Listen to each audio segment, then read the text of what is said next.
ఇక్కడ హిందువులు లేరు కదా ఫ్రాన్స్లో, హిందువులు ఉన్నారా ఫ్రాన్స్లో? లేరు కదా. మళ్ళీ ఎందుకు లొల్లీలు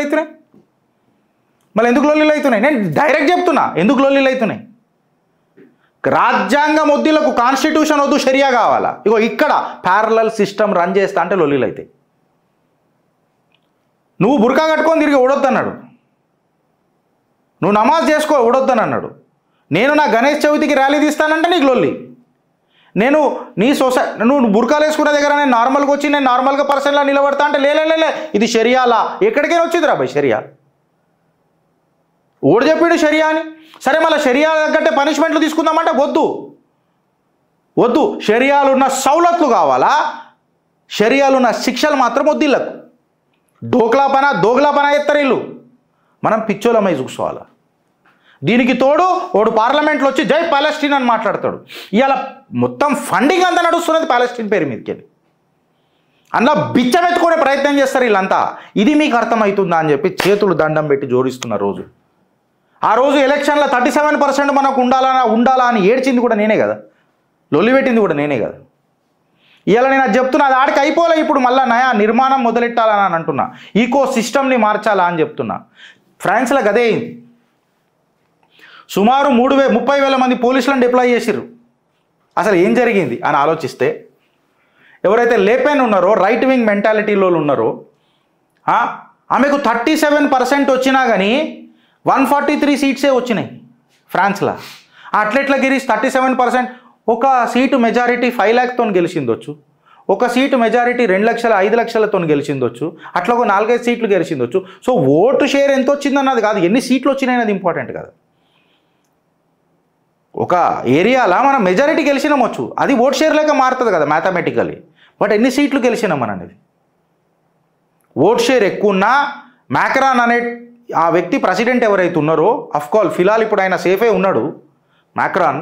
సో ఈ మ్యాక్రాన్ లెఫ్ట్ లిస్ట్లో చేతులతో కలిపి అక్కడ ఇమైగ్రెంట్స్ని తీసుకొని వచ్చి ఓట్లు పెంచి ఇలా కంప్లీట్ లెఫ్ట్ పార్టీ ఏదైతే ఉన్నదో మెలెన్షాన్ అనేది అంటారు, 26% ఓట్ షేర్తో వాళ్ళు 183 సీట్లు గెలిచిర్రు. ఇప్పుడు వీళ్ళు మ్యాక్రాన్ చేతులు కలిపి ప్రభుత్వం ఫామ్ చేస్తున్నారు. అయితే లొల్లెవరు చేస్తున్నారు గిరీష్? లేపెన్ వాళ్ళు చేస్తున్నారు. అంటే లేపెన్ వాళ్ళు రైట్ వింగ్ వాళ్ళు, నేషనలిజం మీద మాట్లాడేటోళ్ళు. లేపెన్ అనే ఈ పొలిటికల్ పార్టీ అలా అక్కడ right wing, extreme right wing. అది ఫ్రాన్స్ కల్చర్ మీద మాట్లాడేటోళ్ళు, ఫ్రాన్స్ హెరిటేజ్ మీద మాట్లాడేటోళ్ళు. ఓట్ షేర్ ఎక్కువ వచ్చి సీట్లు తక్కువ వచ్చినాయి. ఈడ ఓట్ షేర్ తక్కువ వచ్చినా సీట్లు ఎక్కువ వచ్చినాయి. ఇప్పుడు మ్యాక్రాన్తో చేతులు కలిపి గవర్నమెంట్ ఫామ్ చేస్తున్నారు. సో మీ క్వశ్చన్, మీ మధ్యలో నడుస్తున్న క్వశ్చన్ లొల్లెవడు చేస్తున్నాడు అంటే ఈ మెలెన్షాన్ వాళ్ళే చేస్తున్నారు. వీళ్ళు అల్ట్రా లెఫ్ట్ వింగ్ వాళ్ళు ఎవరైతే ఉన్నారో వాళ్ళు చేస్తున్నారు. ఎందుకు? మాకు తగినన్ని సీట్లు రాలే, అందుకు చేస్తున్నాం.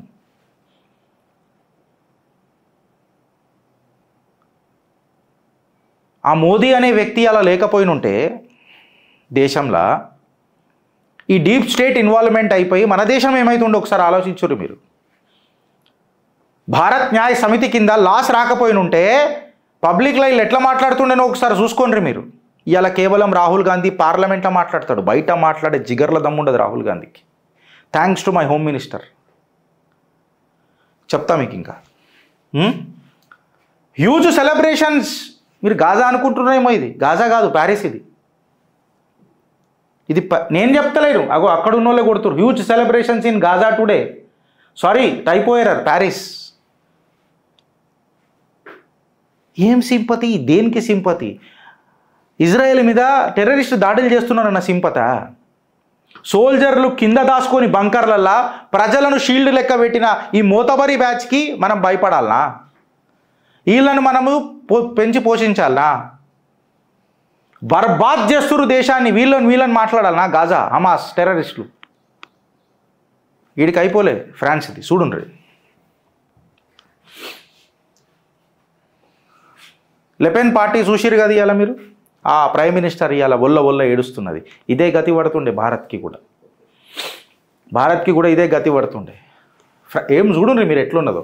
ఫ్రాన్స్ హ్యాస్ ఫాలన్ అని ఒక హ్యాష్ నడుస్తున్నది ఇవాళ. ఆమె ఏడుస్తున్నది ఇవాళ. ఆమె ఏడుస్తే నాకెందుకో బాధ వేస్తున్నది ఇవాళ. నా దేశం ఇలా కాపాడిన ఆ నరేంద్ర దామోదర్ దాస్ మోదీ, ఆ భారతీయ జనతా పార్టీ సర్కార్, ఆ ఎన్డీఏ కూటమికి వందనాలు తెలుపుకుంటూ కృతజ్ఞతలు తెలియజేస్తున్నా. నా దేశ ఔన్నత్యాన్ని, నా దేశ సాంప్రదాయాన్ని, నా దేశ ప్రతిభను నిలబెట్టే ప్రయత్నం చేస్తున్న ఆ ప్రతి ఆత్మకు వందనం చేస్తున్న ఇవాళ నా దేశం ఇవాళ మళ్ళా నిలబడ్డది మూడోసారి. నాలుగోసారి ఏమవుతుందో అని ఆలోచించే కంటే ముందు మనం జాగ్రత్త కావాలా. ఆని మీద ఈయన మీద అనుమానం పడేటప్పుడు క్యారెక్టర్ చూడురి ఫస్ట్, దానికంటే ముందు మనమేందో తెలుసుకోండి. మనోడెవడు అననేది నేర్చుకోండి. ఈ సబ్కా సాత్ సబ్కా వికాస్ భారతీయ జనతా పార్టీకి ఇప్పుడు అర్థమైంది. ఇంటోని కాబట్టి ఇంట్లో ప్రాబ్లం అవుతుంటే చెప్తున్నా, మన జనాలకు చెప్తున్నా, పర్సెప్షన్ బిల్డ్ చేసుకోవద్దు అని చెప్పి ప్రాధేయపడుతున్నా. అందుకే ఇగో ఈ నరేటివ్లు మాట్లాడుతున్నా. రేవంత్ రెడ్డికి సపోర్ట్ చేసిన నా జిందగీలో నేను కాంగ్రెస్కి సపోర్ట్ చేయాలి.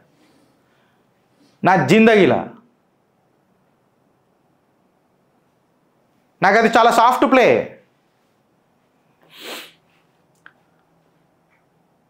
ఇవాళ Melenchon wins with Islamic left and terrorist. Melenchon ఎవరైతే గెలిచిండ్రో 62% ముస్లిం పాపులేషన్ మెలంచన్కే ఓటేసింది. ఉత్తరప్రదేశ్లో 90% ముస్లిం పాపులేషన్ డంకేపై చోటుకుద్దింది కాంగ్రెస్కి, సమాజ్వాదీ పార్టీకి. There is no republic, no democracy and no love for France. వాళ్ళు ఏమంటారు అయినోర్రి, he is not elected by France people మాట్లాడుతున్నారు ట్విట్టర్లల్లా ఏమనని, he has not elected by French. I repeat, he was elected by the Islamic majority and not because of the French want him. French people, France ప్రజలు మెలంచాన్ని గెలిపియాలని చెప్పి ఎన్నడూ అనుకోలే. Islamic majority ముస్లిం population వల్లనే గెలిచిండు అని చెప్పి అక్కడ స్థానికులు మాట్లాడుతున్నారు. అయిపోయిందా చూడండి మన బతుకులు ఎంత సేఫ్ ఉన్నాయో ఇవాళ. The flags, we are all Palestinians, signs with Allahu Akbar. నేనంటలేను, చూసుకోండి రఘువాడ. ఫ్రాన్స్కి జై జై ఫ్రాన్స్ ఇట్లాంటివి ఏం కనబడతలేవాడ. వీఆర్ విత్ పాలెస్టీన్ అని కనిపిస్తున్నాయి. అమెరికాలో కూడా 43 యూనివర్సిటీస్లల్లా ఈ లొల్లి స్టార్ట్ అయింది. అసలు వాళ్ళకు హాస్టల్ ఫెసిలిటీస్ ఎవరిచ్చిండ్రు, వాళ్ళకు టాయిలెట్ పోయే ఫెసిలిటీస్ ఎవరిచ్చిండ్రు, వాళ్ళకు ఫుడ్ ఎవరిచ్చిండ్రు, ఈ సబ్సిడీస్ ఏడికైనా ఇస్తున్నారు. అమెరికా ఆలోచించే లోపల భట్ మన బ్లాస్ట్ అయిపోతుంది. అది కూడా విషబీజాలు నువ్వు నాటాలనుకుంటే ఆ విషం నీకు కూడా చిందుతుంది కదా ఖచ్చితంగా. I'm a French Muslim with a veil. If you don't like my hijab leave my country. France, it's our territory now. ఏం మాట్లాడుతున్నారు, నేను హిజాబ్ వేసుకొని ఉంటా, నీకు నచ్చకపోతే నువ్వు ఫ్రాన్స్ ఇడ్స్ పెట్టిపో. మొన్నటిదాకా బతకనికి వచ్చిన బాంచాన్ బతుకులు ఇల్లు తీసుకోర్రి అందరినీ సంఖ కిందికి. ఇప్పుడు గిక్తురు పట్టి ఏడేండో కట్టి ముడేసి గిటార్ కొడతారు ఇల్లు. Now this is the scenario. Okay, this is the scenario. So అబ్సల్యూట్గా lessons to learn from Bharat. It has been very simple and it is very clear and straightforward.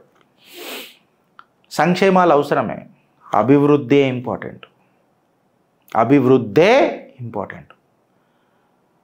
ఇంకా ఫ్యాక్ట్ చెప్పాలని అంటే ఫ్రెండ్స్, ట్యాక్స్ పేయర్ల మనీ పంచడానికి లేదు, ప్రజలని ప్రయోజకులను చేయడానికి ఉపయోగించాలి కానీ పంచడానికి కాదు. ఇది ఏ సర్కారైనా ఆ సర్కార్కి నా మాటలు వర్తిస్తాయి, including Bharatiya Janata Party, because I'm a tax payer. Merit మీద డెసిషన్స్ ఉండాలి కానీ మెరిట్లెస్ డెసిషన్స్ని Chitragupt or to that matter Girish Daramoni అనే పర్సనల్ అజెండా మనం మాట్లాడలేం.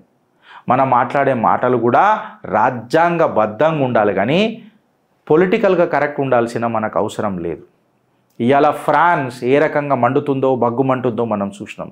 ఇవాళ భారత్ని మనం అట్లీస్ట్ కాపాడుకోగలిగినాం. ఇక రాహుల్ గాంధీ మీద మాట్లాడాలంటే పారాగ్రాఫ్లు ఉంటాయి, నేను అనలేకపోదలుచుకోలేదు. అందుకే మిమ్మల్ని ఒకటే ఒక మాట అడుగుతున్నా, ఆలోచిస్తారా లేక అనుభవిస్తారా అని చెప్పి ప్రాధేయపడుతున్నా.